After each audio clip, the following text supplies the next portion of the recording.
Halo Sobat Mencemannya, saya dari Nak Dalung. Oke, kita berjumpa lagi dalam sebuah konten reel. Kali ini ada reel kelas atas ini.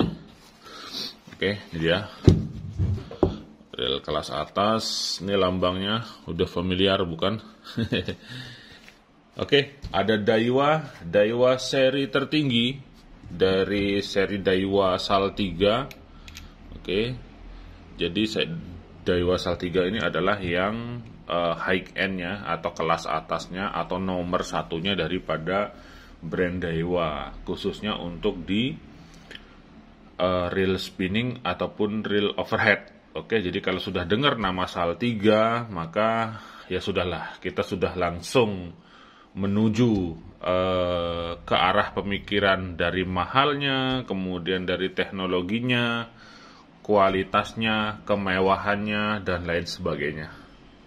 Oke, nah kebetulan ini ada reel Daiwa SAL 3 seri spinning yang size kecil ya. Size kecil itu ada di 4.000, 5.000, dan 6.000 yang baru dikeluarkan di tahun ini, tahun 2023, seperti itu. Nah, untuk kasus daripada reel ini reel dari teman saya, namanya Bang Riko dari Tanjung Balai. Katanya reelnya ini sempat kecemplung, seperti itu, sempat tenggelam di laut. Nah, apabila reel kita dalam kondisi seperti itu, kita juga harus tetap cek.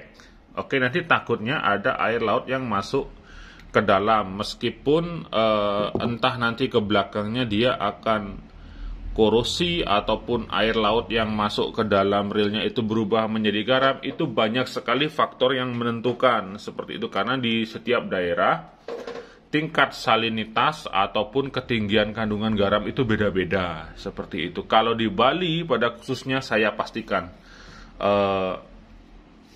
air laut yang masuk ke dalam reel ketika dia kering sudah langsung dalam hari itu juga, bahkan dalam 3 hari itu sudah langsung jadi garam. Tapi kalau di daerah lain mungkin saja beda, seperti itu.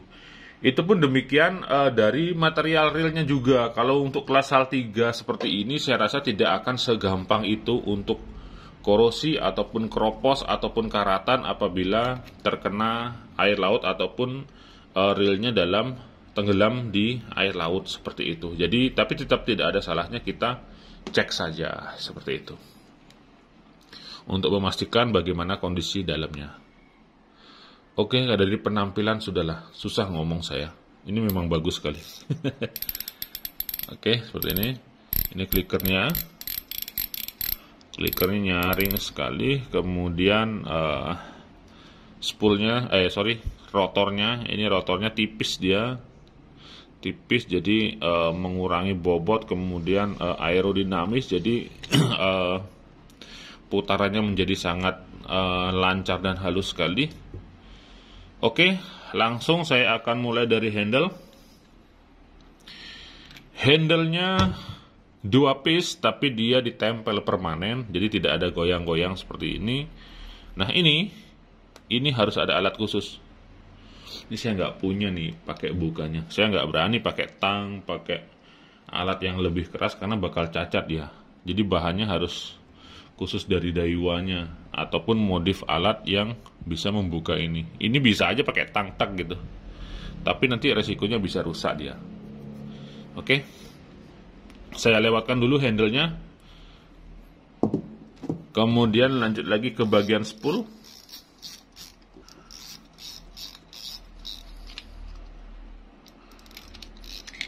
Nah, seperti ini. Ini spoolnya mewah sekali. Oke, mewah sekali. Apakah ini garam? Ya, ada sih dikit-dikit. Oke, seperti ini. Dan ini knop spoolnya.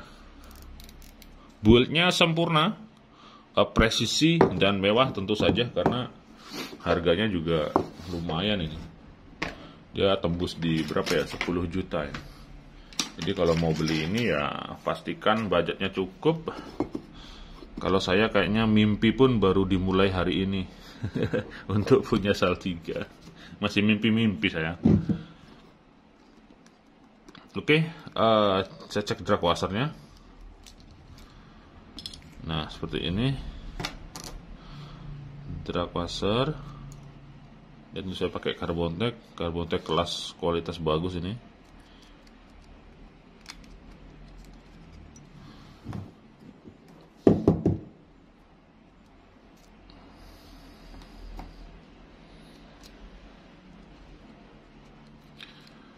Nah, seperti ini. Kalau yang size kecilnya ini 4.000 sampai ke 6.000, ini simple dia. Simple model gininya, model susunan drag washernya. Oke, susunan seperti ini sering ditemukan di reel Shimano. Kemudian apa namanya? Dia tidak rumit seperti yang 8.000 dan 8.000 ke atas maksud saya. Jadi di sini simple dia.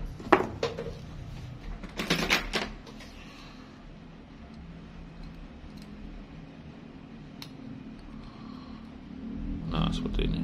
Cuman ini lapisannya banyak sekali, menandakan bahwa kapasitas dragnya besar dia. Jadi 15 kilo lah, itu bisa ini. Untuk spek detailnya saya tidak pelajari, jadi silakan dicari-cari saja infonya di website Daiwa atau di Google, biasanya ada.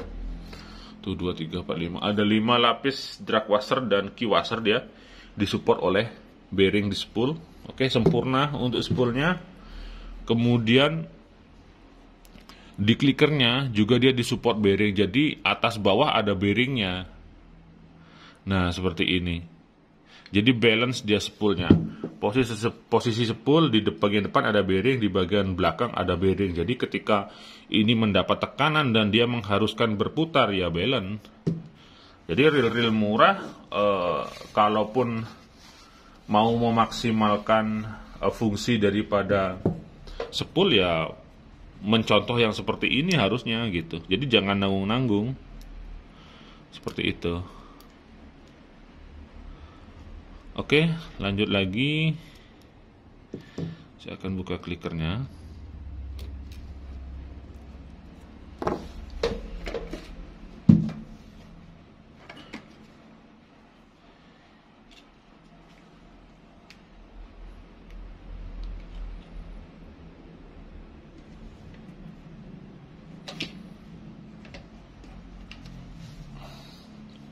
Ini ada baut di sini.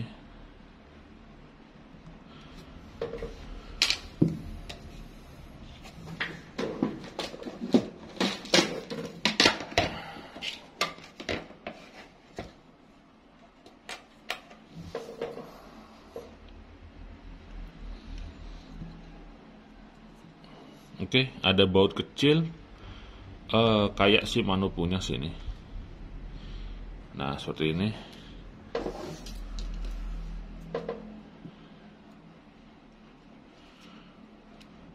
Nah, ada satu support bearing di sini. Oke, bearingnya pun di bawahnya ada seal karetnya. Nah, jadi fungsinya nanti dia nutup di sini. Dia nutup. Jadi aman dia untuk komponen bearing di dalamnya. Di bawah ditutup, kemudian di atas pun ditutup. Oke, jadi sempurna dia konsepnya. Bagus ya, nggak nyalain juga karena ini real mahal. Jadi detail buildnya memang benar-benar apa namanya, sangat diperhatikan dia. Nggak asal naruh seal, nggak asal pasang gitu. Memang seperti itu kalau real kelas atas.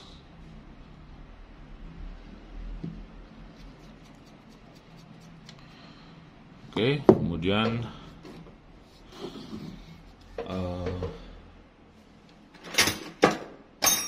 saya akan buka rotornya.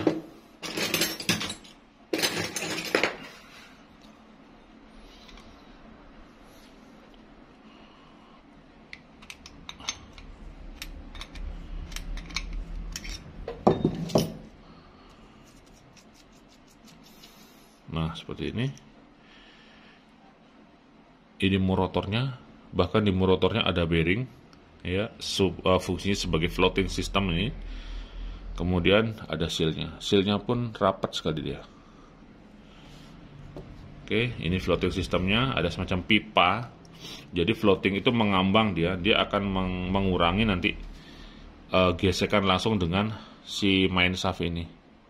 Jadi dibuat pinion gear dan main shaft itu tidak bersentuhan secara langsung, dia dibuat seperti itu. Jadi putarannya jadi sangat halus dan ringan sekali. Oke, ini ada ring pelindung rotornya karena dia supaya tidak gesekan dengan bodi. Dan ini ada seal lagi. Biasanya di sini juga ada lagi. Biasanya, oh nggak ada, dia langsung ke maksil ya. Seperti ini. Oke, di sini bisa dibilang ya air lautnya nggak bereaksi dia, nggak bereaksi, nggak ada masalah. Kemudian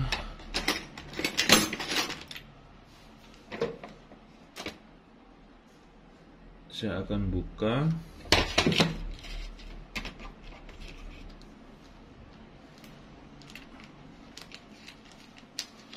bagian line roller. Ini line rollernya di sebelah sini dia bautnya. Nih.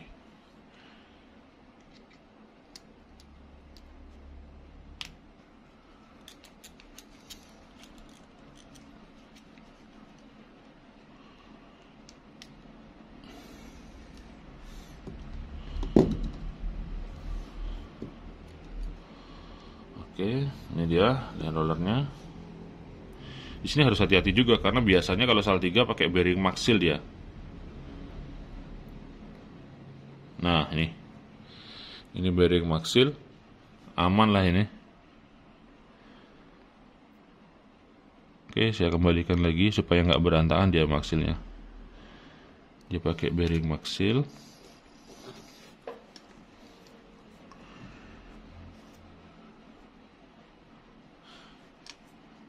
Ini pakai klip.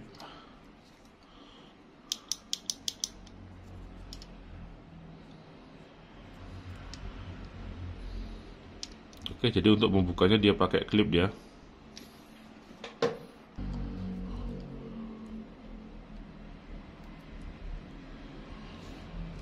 Oke, pakai klip seperti ini saya kurang tahu juga seberapa efektif kekuatan daripada klip ya.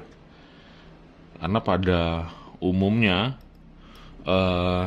Saltiga yang dulu-dulu itu di apa namanya, dibaut ya. Kalau ini cukup diklip saja. Oke, diklip dengan ada bantuan bushing seperti ini. Kelihatan ya.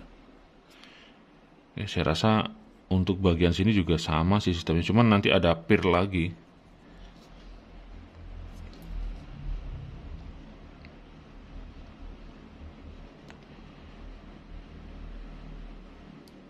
Oke, bushingnya saya keluarkan. Sangat detail sekali, jadi harus berhati-hati dia supaya tidak tercecer. Oke, kemudian ini di bagian bail armnya.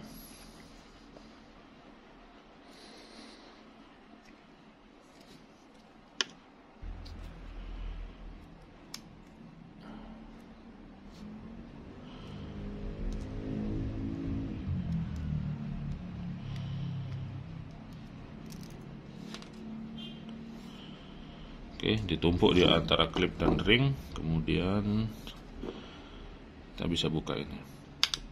Nah, seperti ini. Oke. Kemudian untuk buka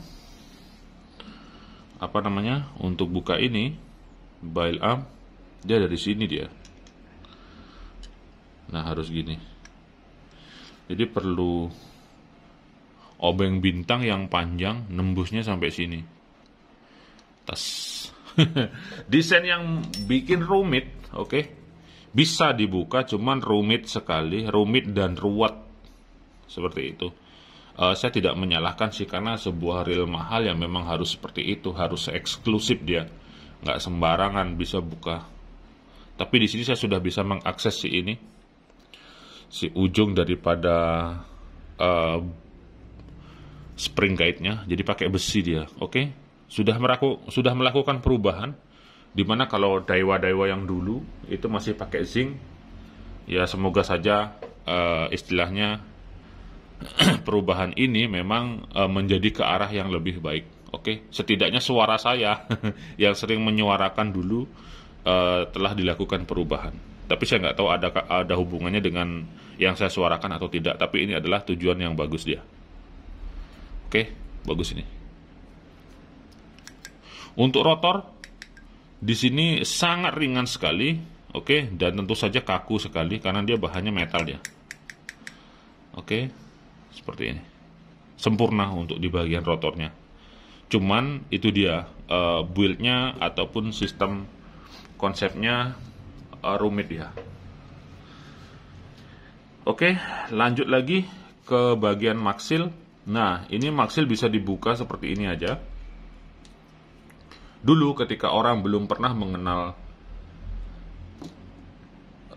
Daiwa Saltiga ataupun yang tidak banyak tahu tentang maksil, menganggap bahwa maksil itu adalah sebuah alat khusus yang hanya bisa dibuka oleh alat khusus. Sebenarnya tidak seperti itu, bahwa maksil itu bisa dibuka manual seperti ini. Yang penting dia tidak terpisah antara disk magnetic oilnya ini dengan rumah maksilnya, itu aja kuncinya. Jadi bukanya harus pelan-pelan ya. Oke.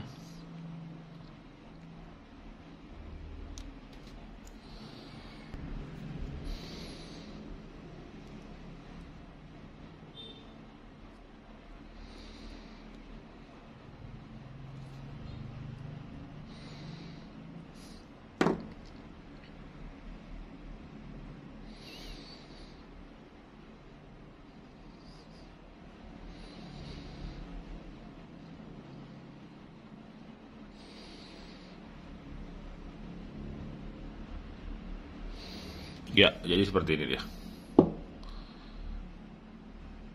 Ini disk maksilnya, magnetic oilnya, nempel dia bareng dengan bushing clutch one way-nya. Jadi ini bisa kita taruh di tempat yang aman. Dah, maka maksil sudah bisa kebuka dia. Oke. Jadi dulu banyak yang bilang juga, oh maksil itu harus dibuka dengan mesin khusus, harus dikirim langsung ke Daiwa Service Center. Ya kalau mau cari originalitas maksilnya ya nggak masalah, cuman kan nanti akan ada proses yang lama, kemudian antrian yang panjang seperti itu demi originalitas itu. Karena apalagi sekarang Daiwa buka service center yang berlicense Daiwanya di Indonesia gitu. Beda dengan dulu harus dikirim ke mana, ke luar negeri misalnya. Kalau sekarang di Indonesia sudah ada. Bahkan di Bali pun juga sudah ada yang berlicense ataupun yang istilahnya di atas kertas tertulis bahwa ya itu service center Daiwanya. Meskipun bagi saya yang namanya license ya hanya sekedar sebuah catatan seperti itu. Hanya sekedar sebuah pernyataan tertulis dan berizin. Sedangkan banyak pada prakteknya Daiwa pun bisa dia diisi oleh maksil-maksil yang lain seperti Ferrotech, kemudian seperti Magron dan lain sebagainya. Itu saya sudah menerapkan sejak lama dan tidak ada masalah. Bedanya hanya di lisensi saja sih, izin, sedangkan fungsinya sama. Tapi kadang-kadang kalau demi sebuah prestisius railnya, tetap yang berlicense itu menjadi pilihan utama gitu, tapi fungsinya sama. Oke. Saya akan keluarkan ini clutch-nya. Ya, seperti ini. Untuk clutch one way-nya standar Daiwa pada umumnya untuk size kecil. Seperti ini dia. Kalau Daiwa yang besar kan agak lingkaran besar seperti itu. Kalau ini seperti Daiwa LT pada umumnya dia. Seperti ini. Oke. Lanjut membuka ini monocoque bodinya. Oke.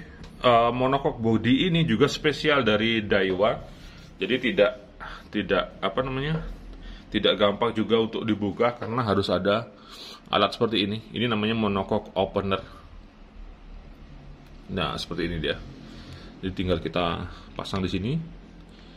Dan monokok opener ini biasanya ukurannya beda-beda sesuai dengan ukuran daripada seri dari Daiwa Saltiga monokoknya, seperti itu. Oke, bukanya pelan-pelan, berlawanan dengan arah jarum jam. Nah, seperti ini. Bukanya harus pas dia supaya tidak ada cacat di bagian side plate monokoknya ini.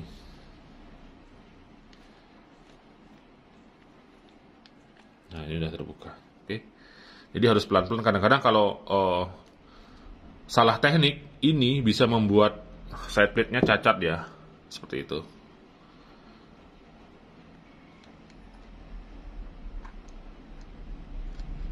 Nah, seperti ini dia. Ini ada sidik jarinya nih. Nah, berarti yang masang ini tangannya telanjang sama seperti saya.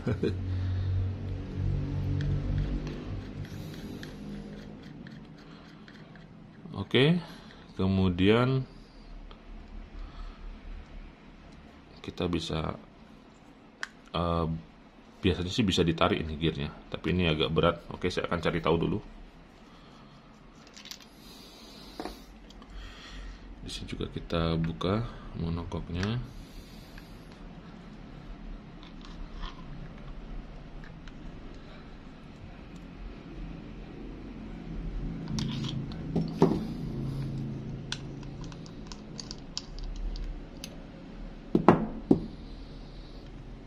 Nah, seperti ini.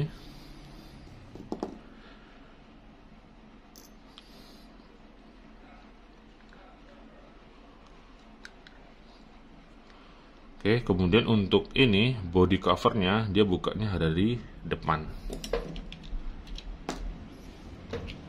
Oke, biasakan kalau memang ini nggak bisa ditarik, jangan dipaksa-paksa. Kita harus cari tahu dulu.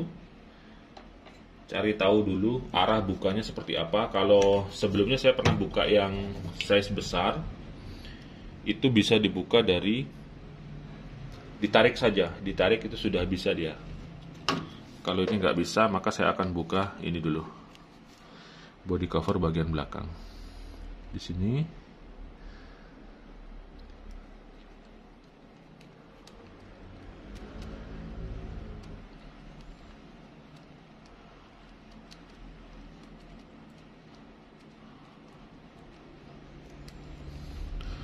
Oke, kemudian di sebelah atasnya juga ada. Atas bawah dia. Baru dia bisa dibuka seperti ini.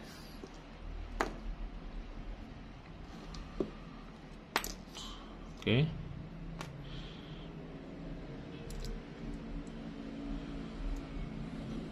Panjang ya bautnya.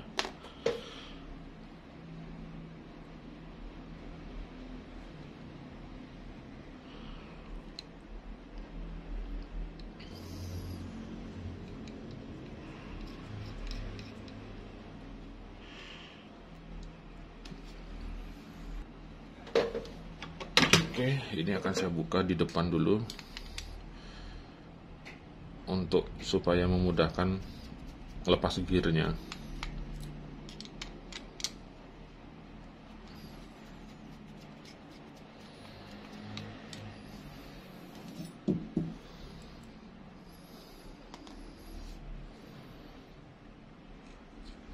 Oke, seperti ini. Ini bearingnya NMB Thailand. Bahkan untuk reel sekelas Saltiga pun pakai NMB Thailand ya.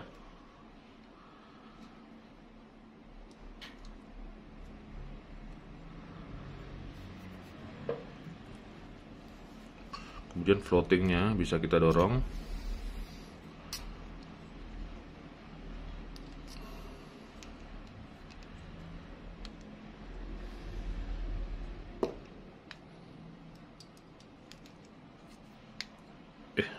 Agak gini sekali nih,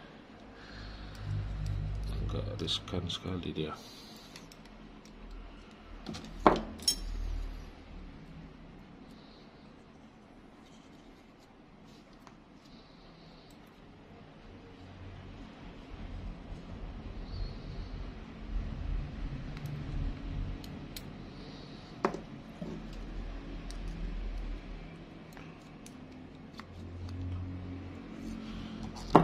ada floatingnya. Baru kita bisa buka gear.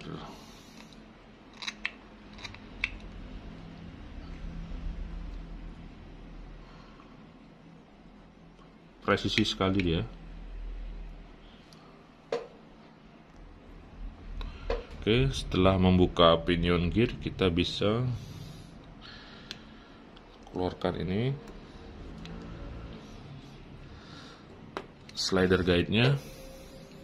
Oke, slider guide. Kemudian kita bisa keluarkan ini untuk lokomotif slidernya. Nah, seperti ini dia. Nah, kalau udah seperti ini, harusnya gear sudah bisa dibuka. Cuman ini agak terhalang dikit ya. Oke. Berarti kita harus keluarkan bearing dulu.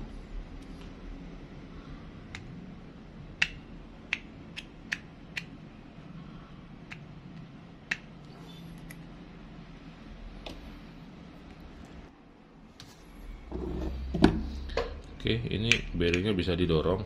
Nah, bearing maksil. Iya, seperti itu cara bukanya. Sialan. Bertahun-tahun saya bongkar reel, ini bongkar sal 3 agak rumit juga, harus pelan-pelan dia. Oke, seperti ini dia gearnya sempurna. Tidak ada air sama sekali, jadi memang sistem sealnya bagus. Kemudian kasus tenggelamnya juga ataupun nyemplungnya, saya juga kurang jelas apakah nyemplungnya cuma sedalam 30 cm gitu. Jadi nggak mungkin lah sekelas sal 3 langsung ketika kecemplung langsung kemasukan semua, nggak akan seperti itu dia. Karena kasusnya juga harus perhatikan, misalnya nyemplungnya 3 hari ke dalaman 500 meter, nah itu mungkin tekanan airnya bisa bikin air laut masuk. Kalau nyemplung-nyemplung biasa, untuk reel sekelas sal 3 saya rasa aman-aman saja karena sistem sealnya rapat sekali. Oke, ini sudah saya bongkar semua. Nanti tinggal pengecekan, final pengecekan, kemudian regrease dan pasang kembali. Nah, dari untuk sisi review, saya pastikan reel ini sempurna 100%. Sempurna dari berbagai macam lini, dari berbagai sudut sisi, semua dibangun dengan presisi dan mewah. Kemudian sangat detail sekali. Oke, sangat detail. Teknologinya pun maju semua. Jadi baru Daiwa yang menerapkan maksil, monokok dan lain sebagainya. Tapi demikian dengan teknologi dan kemajuan daripada build-nya, presisi build-nya, sempurna build-nya, itu harus dibayar dengan harga yang tentu saja mahal dia. Paling tidak budgetnya 10 juta jika untuk beli reel seperti ini. Oke? Fungsi reel tetap sama, untuk mancing, untuk cari ikan, untuk strike, dan ikan tidak memandang reel murah ataupun reel mahal, tapi jangan memandang hanya di satu sisi. Ketika reel Anda murah, Anda belum bisa menjangkau yang mahal. Jangan mencari-cari alasan untuk alasan Anda ketika tidak bisa membelinya. Pun demikian, kalau sudah bisa menjangkau sal 3, bisa menjangkau reel-reel mahal seperti ini, jangan pernah meremehkan reel murah. Terkadang reel murah pun hokinya bisa tinggi, oke? Karena saya mengalami waktu mancing, ada temen pakai sal 3, saya pakai Daido. Nah, buktinya saya yang lebih banyak dapat. Nah, seperti itu. Tapi saya tidak akan mau mencari-cari alasan, gue pakai yang murah aja bisa ngalahin sal 3, bukan seperti itu. Karena harga yang mahal, inilah yang didapatkan kesempurnaan daripada sistem konsep build-nya, presisinya, kemudian teknologinya, nama besarnya, prestisiusnya, dan segala macam seperti itu. Jadi, mari kita tempatkan sudut pandang kita di berbagai sisi. Meskipun dalam dunia mancing itu tetap sama, fungsi daripada reel adalah untuk menggulung tali. Meskipun tetap difungsikan dengan hal-hal yang berbeda untuk gaya-gayaan misalnya. Oke, saya Denny Nakdalung, tetap 2 jempol untuk Anda semua. Semoga yang saya bongkar ini bisa membuka pikiran Anda, kemudian Anda setidaknya bisa lebih tahu lagi bagaimana Saltiga 2023. Oke, mancing mania, mantap.